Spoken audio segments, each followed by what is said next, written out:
Muy bien, vamos a continuar con esta parte final de la mañana y quiero contarle un caso de una resurrección. Le puse yo resurrección. Se llama Catalina. ¿Qué sucedió? En esa época yo estaba en la parroquia de Vitacura, la Inmaculada Concepción de Vitacura, y me llaman para ir a bendecir y ver una guaguita muy pequeñita que estaba muy grave en una clínica, en una maternidad que estaba por Avenida Vitacura hacia abajo, hacia la portada. No sé si existirá todavía esa clínica de maternidad. Y llegué allá, converso con una mamá y me dice: mi hija ha nacido muy prematura, quiero que usted rece, la bendiga, la bautice de emergencia, porque no se le ha formado la piel. Imagínense una pequeñita en esa circunstancia. Entonces yo me acerqué a esta criatura pequeñita que no se le había formado la piel en todas sus capas, entonces estaba muy vulnerable y la bauticé. No anoté, le dejé un papel a ella para que después era del sur, creo que era de Rancagua, una ciudad así. Entonces le hice un certificado de emergencia para que ella lo llevara después a su parroquia y avisara a su párroco para que inscribiera ese bautismo. Meses pasaron, ya no me acuerdo cuánto, pero yo creo que bastantes meses, y llega llega un día una señora a la parroquia y me dice: padre, en la secretaria hay una señora que quiere hablar con usted. Ya, muy bien, bajo a verla. Y me dice: usted no se acuerda de mí, pero usted me bautizó a mi hija que no tenía piel y estaba muy grave y podía morir. Aquí está mi pequeñita. Y traía una guaguita, así de varios meses ya, con unos ojos azules, así gigantes. Y yo dije: ¿y cómo le puso? ¿Cómo se llama ella? Catalina. Entonces, siempre lo traigo a la memoria. Entonces dije: mi resurrección ese día se llamó Catalina, porque yo la vi a las puertas de la muerte, a esa pequeña. Y después de meses la veo que estaba perfecta. Había crecido, se había formado su piel. Y la mamá, me gustó mucho el gesto que tuvo, porque es como el leproso que fue curado y volvió a dar las gracias. Ahí se cumplió el Evangelio. Se cumplió el Evangelio, pero así, 2000 años después, ahí estaba el Evangelio.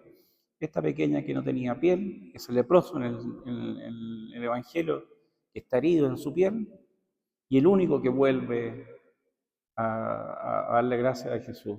Y esta mamá volvió. Entonces no se me ha olvidado nunca, porque vuelvo a insistir, se cumplió el Evangelio. Y vi esa criatura resucitada. Eh, Después, claro, en ese momento no le pedí dirección, nada, lo entregué a Dios nomás. Nunca más he vuelto a saber de esta familia, pero sí que fue un momento de resurrección.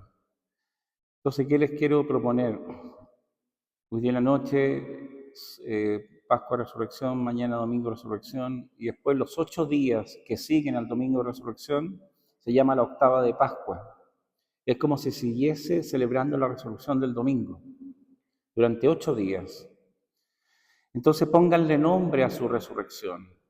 No sea un hecho meramente litúrgico, el check-in porque fui a la celebración de Pascua, sino que nombre y apellido, cómo se llama su resurrección. Y eso permite personalizar el encuentro con Jesucristo resucitado, porque hago una mediación. Cristo resucitado está en esa resurrección mía también, que tiene nombre y apellido. Para mí, ese caso en ese momento, Catalina, pequeñita. Este fin de semana, este sábado santo, domingo, veremos cuál sea mi resurrección.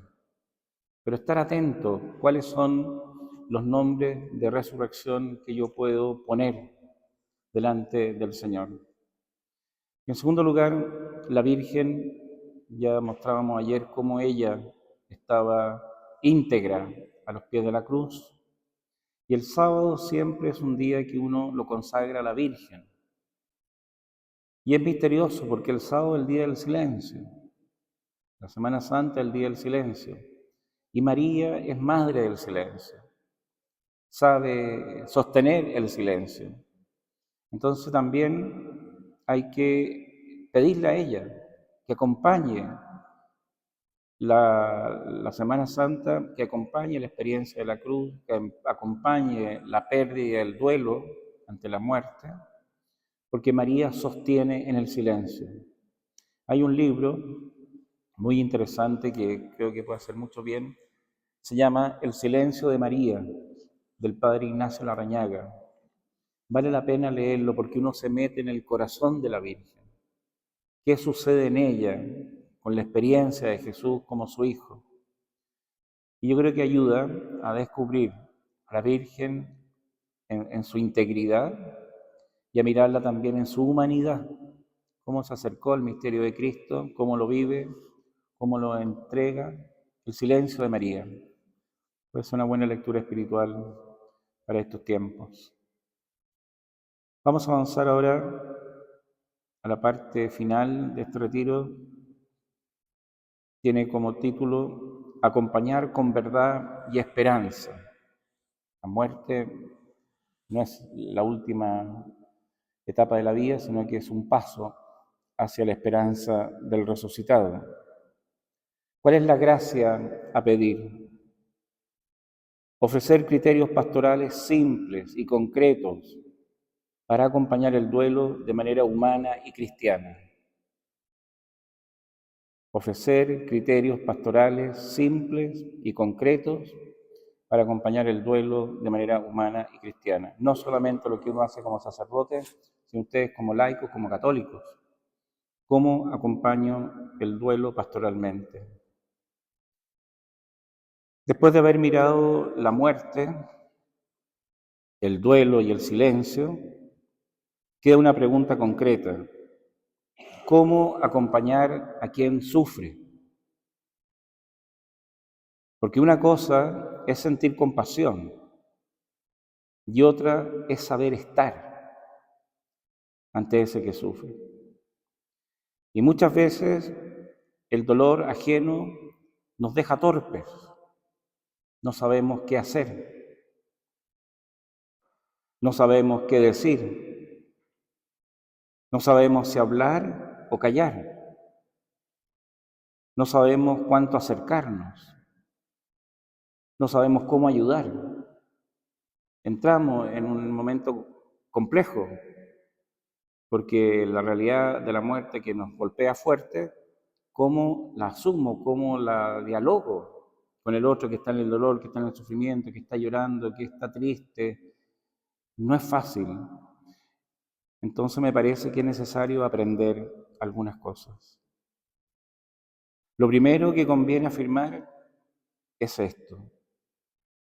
Acompañar no significa tener palabras perfectas. Significa estar de verdad, con mi humanidad, con mi fragilidad, con mi debilidad, con no saber qué decir o hacer, estar. Stabat Mater Justa Crucem, estaba la Virgen de pie ante la cruz, estaba. Muchas heridas empeoran, no porque faltaran grandes discursos, sino porque faltó una presencia fiel de estar junto a ti y acompañarte en tu dolor. A una persona en duelo le hace bien sentir que no tiene que defenderse de nuestras frases, ni de nuestra ansiedad, ni de nuestra necesidad de arreglarle el dolor, porque de muy buena fe, porque nos importa el otro, llegamos para poder decirle frases que le ayuden, bajar la angustia de la muerte, o quererle arreglar todo el panorama del dolor. No es necesario, no es necesario, no es necesario. Hay que acompañar y no generar una suerte de violencia inconsciente que presiona el corazón del otro.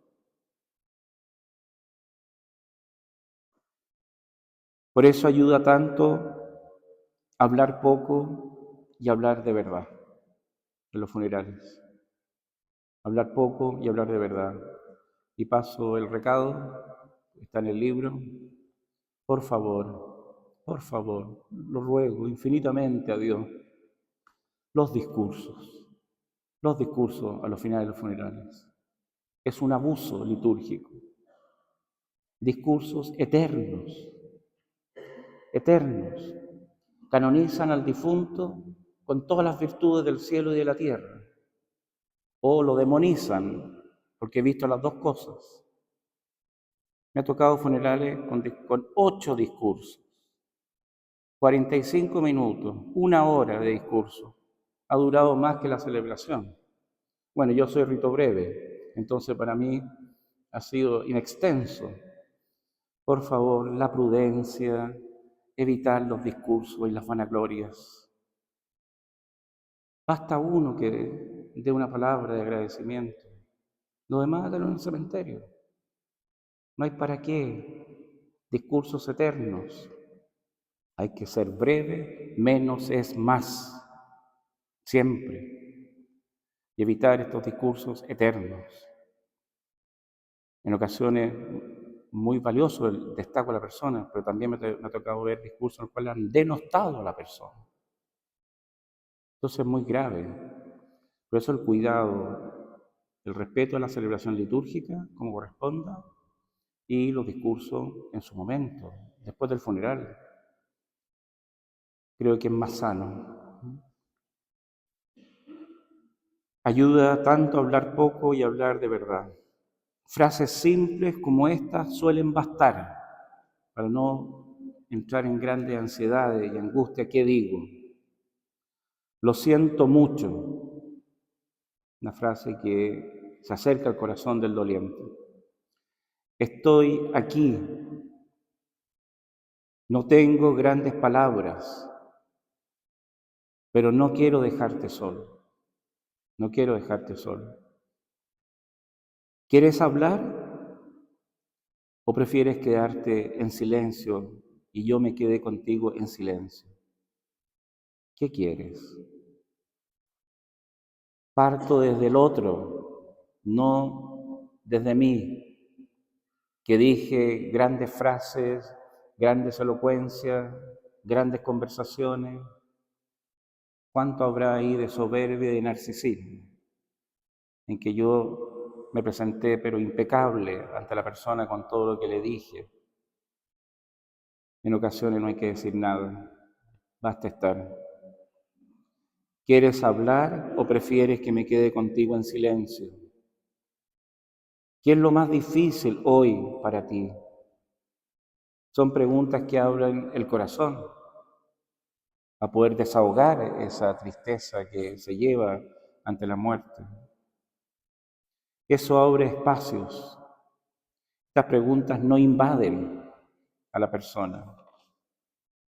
Y esto tampoco no corrige el dolor desde afuera, que tú tienes que sufrir de esta manera, tú tienes que vivir el duelo de esta manera. No, tú lo vives como tú lo vives. No hay una regla de oro para vivir el duelo. Tú lo vives como a ti te va sucediendo.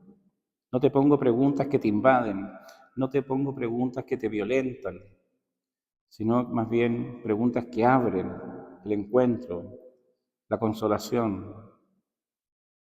Lo siento mucho, estoy aquí, no tengo palabras, pero no quiero dejarte solo, no quiero dejarte solo. Eso basta, eso basta. No se urgen, no se angustien. ¿De qué más digo? También sirve mucho ofrecer una ayuda concreta, porque el dolor agota, el dolor cansa. Y cuando una persona está agotada, una ayuda pequeña puede valer más que un discurso entero.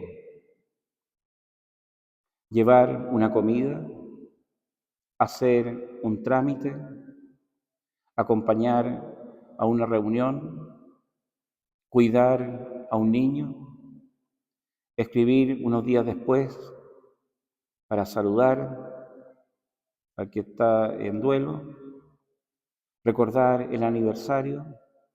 Te llamo al aniversario de la muerte de tu hijo, a la muerte de tu hermano, de tu esposo. El acompañamiento verdadero se juega mucho en esos gestos modestos y perseverantes. No es suficiente, lo digo en buen sentido, solo estar contigo el día del funeral. Me ayuda mucho que me acompañes, pero también te necesito después. También te necesito después, porque tengo que enfrentar una vida de una manera totalmente diferente. Tú ya no estás, ese hijo no está, ese hermano, hay un vacío, hay espacios en los cuales se nota la ausencia. Necesito acompañarte en el tiempo, tener una palabra. No es que esté todos los días en tu casa, pero ha pasado un mes, un llamado por teléfono. Ha pasado un tiempo prudente, una visita, un preguntarle, ¿necesitas algo? ¿Quieres que te ayude en algo? Lo digo también con profundo respeto, no basta hacer el check-in de haber estado presente en el funeral. Es necesario algo más. Y para nosotros como católicos, más aún todavía, porque estamos llamados a caminar como comunidad, como familia de Dios. Y esa familia que sufre, también es necesario que sea acompañada, desde la comunidad eclesial, desde la propia parroquia, pero también de los católicos que están cerca de ellos. Hace daño, hace daño lo siguiente. Sé exactamente cómo te sientes. No lo vas a saber nunca. Lo siento. No lo vas a saber nunca, porque mi sufrimiento es único, es mío. El tuyo es tuyo y yo lo respeto, pero el mío es distinto al tuyo. Uno lo dice de muy buena fe. Sé exactamente cómo te sientes. No, no lo vas a saber nunca, porque tú no eres yo y yo no soy tú. Hace daño decir, tienes que ser fuerte. ¿Por qué tengo que ser fuerte? ¿De dónde viene eso que tengo que ser fuerte? No viene de Cristo. Cristo en el huerto dice, aparta de mí este cáliz, no soy capaz. Y sudó gotas de sangre.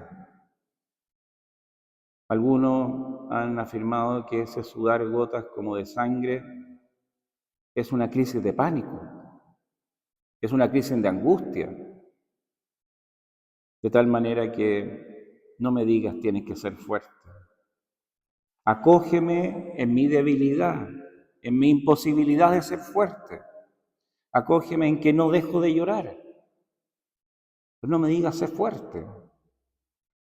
Cuando me dices sé fuerte, ¿cuál es el proceso interno que sucede en la mente y el corazón de esa persona herida por la muerte?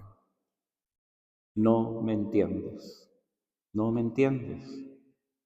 ¿Cómo voy a ser fuerte si se me ha muerto un hijo pequeñito o un hermano en un accidente gravísimo? ¿Cómo voy a ser fuerte? No digan nunca, tienes que ser fuerte. Hace daño también usar a Dios como explicación brusca y decir, era su voluntad. No, la voluntad de Dios no es que muramos, la voluntad de Dios es que tengamos vida y la tengamos en abundancia. ¿Cómo le voy a decir yo a una mamá? Vuelvo al ejemplo de cuando pierde el hijo, que es tan desgarrador eso. Era la voluntad de Dios. No, si Dios no quiere la muerte, Dios quiere la vida. La muerte es fruto del pecado que entró en el mundo, pero no es querida por Dios. Dios quiere la vida. Entonces no me digas, era la voluntad de Dios, porque me pone un Dios tremendo encima, un Dios de muerte, y el Dios de nuestra fe es un Dios de vivos y no de muertos. Dios quiere la vida conmigo, no la muerte. Hace daño minimizar con frases como la siguiente: al menos no fue tan grave, no murió de un accidente, murió de una enfermedad. O ya debería estar mejor, ha pasado tiempo, debería estar mejor. Son frases que no ayudan y que duelen más. Ese al menos. A ver, mi sufrimiento, mi muerte es comparable. No es comparable, no puede ser comparable, porque es única e irrepetible.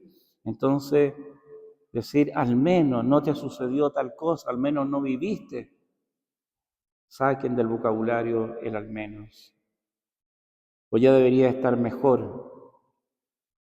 Hace daño convertir la esperanza cristiana en una forma de barrer el dolor en vez de atravesarlo.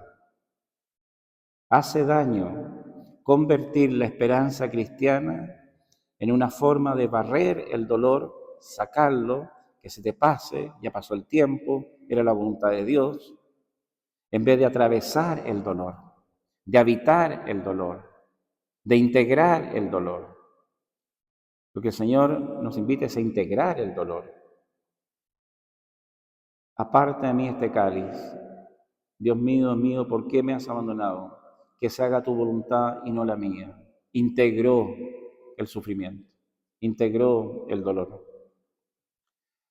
Acompañar bien supone respetar el ritmo del otro. Hay personas que en el duelo querrán hablar del difunto.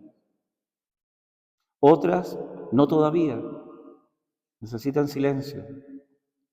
Hay quien necesitará llorar mucho y hay quien se quedará en silencio. Cada uno es irrepetible en esta manera de plantearse frente a la situación de la muerte. Vuelvo a insistir que no somos hechos en un molde así, todo uniformado de la misma forma. Somos distintos y cada uno se presenta ante el dolor de manera diferente. Hay quien volverá una y otra vez a la misma escena: el hospital, la casa, el accidente. Hay quien se sentirá muy cansado y que decimos desde la fe: la caridad no impone un guión, la caridad sostiene. No te pongo yo un esquema, así debes vivir tu duelo, tu muerte, tu funeral. Tan distinto para cada uno. La caridad sostiene, no se impone un guión de cómo vivir la muerte. Y aquí aparece un punto hermoso de nuestra liturgia y de nuestra fe. Los ritos fúnebres ayudan, son el camino de expresión del punto de vista antropológico y religioso del hombre para encontrarse con su Dios. Les decía ayer que desde la antigüedad hay ritos fúnebres en los pueblos más antiguos. Una misa, una visita al cementerio, una fecha compartida con una oración, una carta, una fotografía, un gesto que hace memoria de ese ser querido. Todo eso ayuda. El rito no reemplaza el trabajo interior, pero le da un cauce. Cuando yo escribo una carta o voy al cementerio en un aniversario o celebro una misa o tomo una fotografía y lo recuerdo en la memoria en el día de su cumpleaños, todo eso encausa. Son modos humanos de encauzar la experiencia del duelo, de esa ausencia. ¿Y por qué? Porque ayuda a que el amor no quede suelto y a que la ausencia no se convierta en caos. No estás, no te veo, y se me revuelve el mundo interior y toda mi vida. Porque te necesito, porque eras importante para mí, porque te he querido y no estás. Que eso no signifique llevarme a un caos y por eso encauzar los aniversarios, la memoria agradecida, una carta, lo que les decía yo ayer de Marco Tulio Cicerón en Roma, la vida de los difuntos permanece en el recuerdo de los vivos. Entonces tengo que hacer memoria agradecida, traerlo al presente. Y traerlo al presente, como les dije también ayer, no solo en el momento final de la muerte, sino en el arco completo de la vida. Tantas vivencias, tantas experiencias, encuentros, navidades, paseos, vacaciones, almuerzos, todo eso hay que traerlo completo, porque esa es la historia completa de ese ser querido que ha partido, no solamente el momento final, para poder darnos cuenta que hay mucho más por lo que agradecer y no solo lamentarme por la partida. La esperanza cristiana no invita a olvidar, invita a aprender a amar de otro modo a aquel que está ausente. La persona amada ya no está como antes, pero el amor serio no desaparece. Cambia de forma, se vuelve memoria agradecida, intercesión. Cuando esto madura, uno descubre que el duelo no borra el amor, lo purifica y lo hace más profundo, porque amar en la ausencia es amar en profundidad. Cuando alguien está lejano, un ser querido, está lejano, un hijo, un esposo, la esposa está lejano y lejano por largo tiempo, ¿cómo se ama en la distancia? Se ama con profundidad porque hay ausencia física. Amo de otra manera. También quien acompaña queda transformado al acercarme a alguien sufriente. El contacto real con el dolor ajeno, si es vivido con humildad, nos vuelve más humanos, más verdaderos. No con imposiciones de deberes morales, tienes que mejorar, tienes que sanar, tienes que pasarte este momento. Esos deberes morales no entran en una visión cristiana de la muerte y de la vida. Son visiones rígidas que matan la acción del espíritu, que no permiten levantarse. El Señor es distinto. ¿Qué te pasa? Quiero ver, Señor. ¿Qué quieres? Quiero caminar, Señor. Levántate, toma tu camilla y camina. El Señor siempre pregunta, ¿qué quieres tú? ¿Qué pasa en ti? No te pongo un deber moral como la primera decisión. Te invito a que tú desde lo profundo de tu existencia me digas qué quieres, qué necesitas, qué buscas. Y desde ahí se va actuando en sintonía con el Señor. Pero no es al revés. El contacto real con el dolor ajeno, si es vivido con humildad, nos vuelve más verdaderos, más cercanos, menos superficiales, más capaces de compasión. En este sentido, el duelo bien acompañado no solo sostiene a quien sufre, también humaniza a quien permanece a su lado. Cuando yo me acerco a alguien sufriente y lo acompaño, también me humaniza a mí esa experiencia. Y nos hace bien para salir a veces de esquemas o de bolas de cristal en las que uno puede vivir y no, o de zonas de confort, y entro a otra dimensión que me exige, pero me transforma la vida. Esta última meditación debería terminar con una convicción sobria, pero precisa. La resurrección no borra las llagas. La resurrección de Cristo no borra las llagas de la muerte, no borra las llagas de la crucifixión. Cristo le muestra a Tomás, mete tu dedo aquí en mi mano y tu mano en mi costado. Aquí están mis heridas. sanadas, pero presentes. La resurrección no borra las llagas.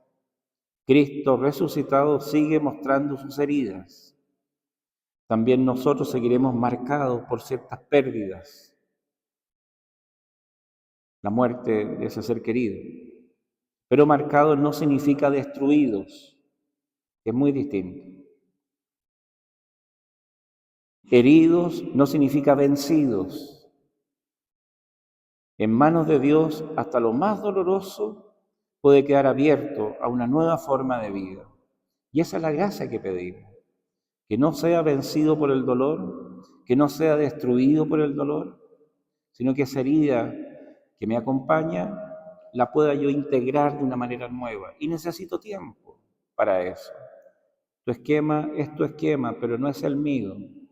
Tu proceso es el tuyo, pero no es el mío. Necesito yo caminar mi propio proceso. También nosotros seguiremos marcados por ciertas pérdidas, pero eso no significa destruido. Toma tu camilla y anda, lleva tu historia contigo. No puedo olvidar esa herida como si nada hubiese sucedido, porque si me he dolido y he vivido el duelo, porque eso es experiencia del amor, es amar de una manera diferente. Y tampoco llevar las pérdidas en esas heridas que permanecen significa que estoy vencido. En manos de Dios, lo repito una vez más, hasta lo más doloroso puede quedar abierto a una nueva forma de vida. Y esa es la gracia que pedimos al Señor. Preguntas que nos ayuden ya para la casa. ¿A quién necesito acompañar mejor y de manera más concreta? ¿Tengo gente cercana que ha vivido la experiencia de la muerte? ¿Qué frases debería dejar de usar cuando alguien sufre? Se las he dicho, están en el libro. ¿Qué gesto de presencia fiel puedo hacer en esta Pascua de Resurrección ante alguien que ha vivido la experiencia de la muerte?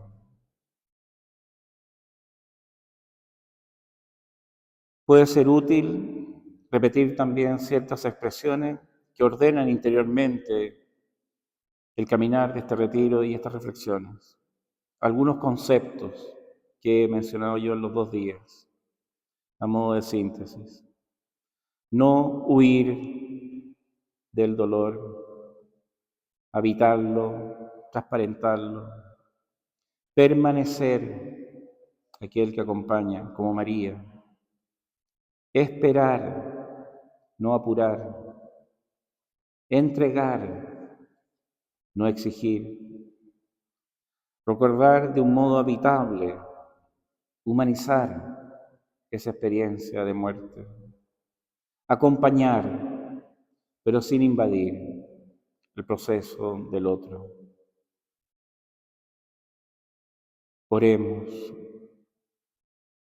Señor, hazme capaz de consolar sin invadir, de permanecer sin huir y de esperar sin frases vacías. Y nos ponemos en manos de María antes de cantar, para que justamente en el día sábado, Día de la Virgen, ella también acompañe en nuestro silencio del Sábado Santo y nos anime en la esperanza de encontrarnos con Cristo resucitado. Dios te salve María, llena eres de gracia, el Señor es contigo, bendita eres entre todas las mujeres y bendito es el fruto de tu vientre Jesús. Santa María, Madre de Dios, ruega por nosotros pecadores, ahora y en la hora de nuestra muerte. Amén. En el nombre del Padre, del Hijo y del Espíritu Santo. Amén. Vamos a cantar y después vamos a salir hacia el patio de la Virgen para rezar a la Virgen también ahí y poder tomarnos una foto. Se me olvidó ayer la foto para el grupo que vino ayer. Algunos de ustedes se han repetido hoy día. Pero eso nos hace bien porque ahí hay una familia parroquial que se reúne, que se encuentra y nos hace bien dejar testimonio de este encuentro también, que el objetivo era que pudiésemos reflexionar y les pueda ayudar a ustedes en sus procesos personales y acercarse a la muerte. Terminamos cantando.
Muy bien, caminamos al patio de la Virgen, por acá, por allá, por donde quede.